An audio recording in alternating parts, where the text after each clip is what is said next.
Hi, this is the first video from the series of videos that we are planning to share with you because we do realize that there is a growing need to provide our students with the knowledge, skills, and understanding of how to recognize, how to identify, and how to be able to respond to the difficult, challenging situations, mental health concerns that you are experiencing, or someone who is experiencing those challenges. So we want you to be in a better position to help yourself or to offer your help to someone whom you know, someone who is going through these mental health challenges and difficult situations.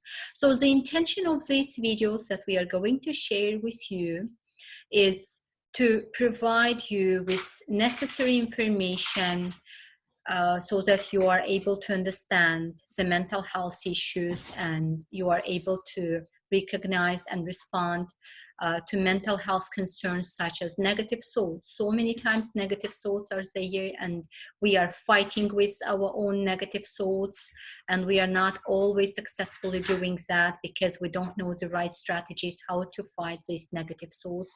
And so many times negative thoughts are influencing the way we are performing, the way we are interacting with other people, the way we are building and maintaining relationships.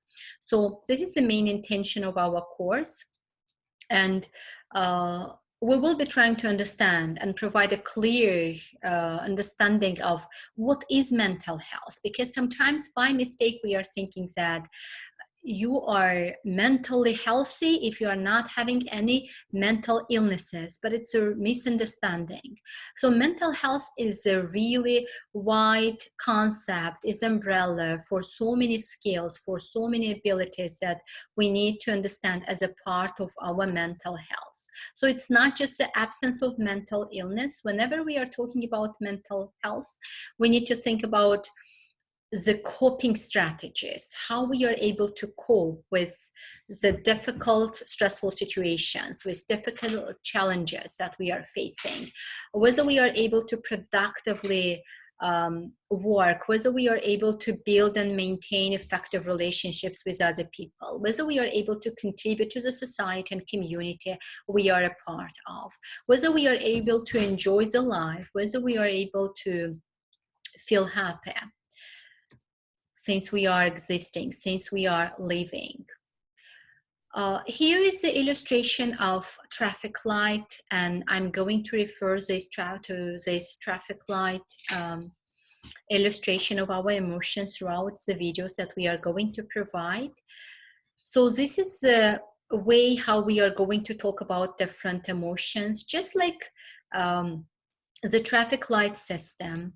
We need to be aware of our emotions and how our emotions have the potential to influence our behaviors, our interactions with other people. Whenever we are feeling in crisis, whenever we are feeling really bad and down and depressed, this is the red light for us. This is the alarm coming from the body saying that we need to stop.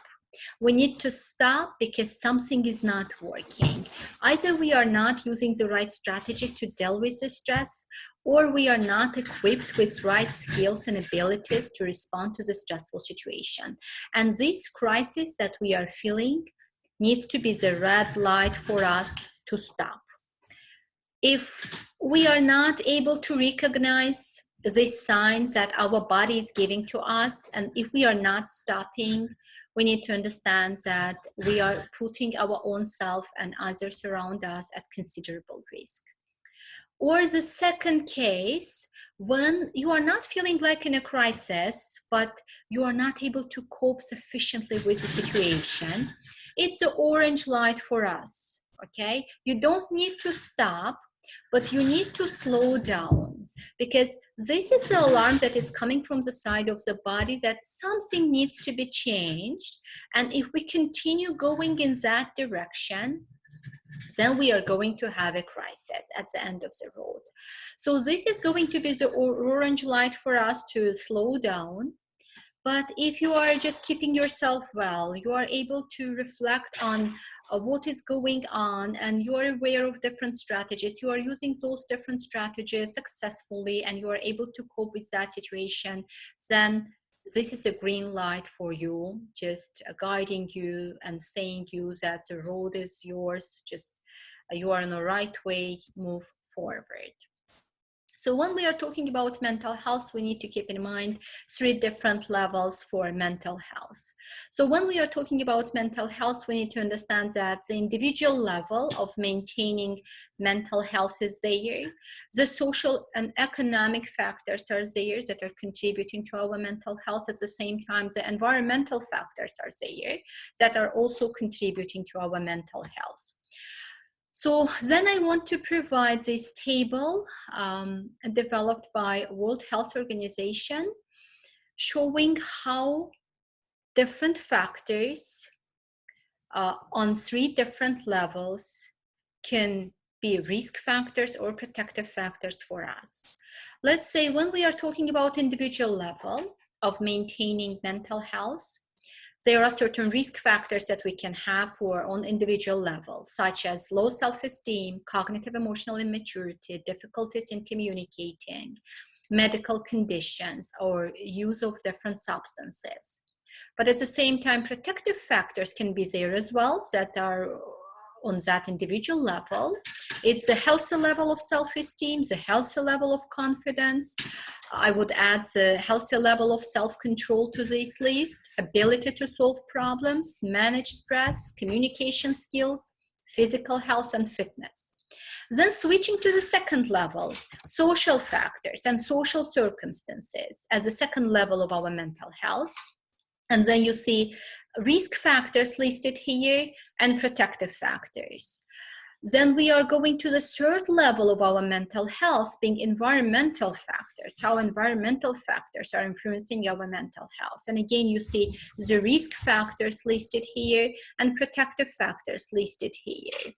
So I want you to go through this table as the tasks that you are getting from this first video to analyze the situation, your personal situation analyze the situation with your mental health on 3 different levels: individual level, individual factors contributing to your mental health, social factors contributing to your mental health, and environmental factors contributing to your mental health, and see whether you have more of risk factors or more of protective factors. If you have more of protective factors, then it shows the green light for you that things are okay, things are going well for you.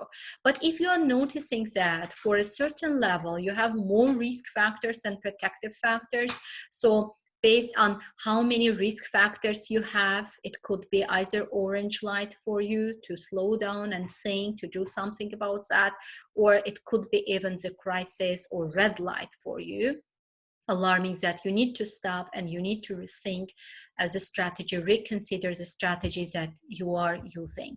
Please go through that and consider the different risk factors and protective factors that you are having.